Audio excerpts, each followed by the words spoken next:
目の前にあるのは HMD バービー電話です。今日は Bluetooth を使って接続する方法をお見せしたいと思います。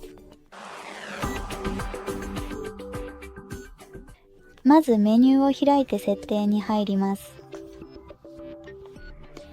例えば次に接続を選択して Bluetooth をクリックしてオンにします。次にその後見つかったデバイスを選択して新しいデバイスを追加をクリックします。接続したいデバイスをクリックします。次に PAW を選択して相手のデバイスが接続リクエストを受け入れるのを待ちます。次に OK を選んでください。ご覧いただきありがとうございます。この動画を楽しんでいただけたら、いいね、コメント、そしてチャンネル登録を忘れずにお願いします。バイバイ。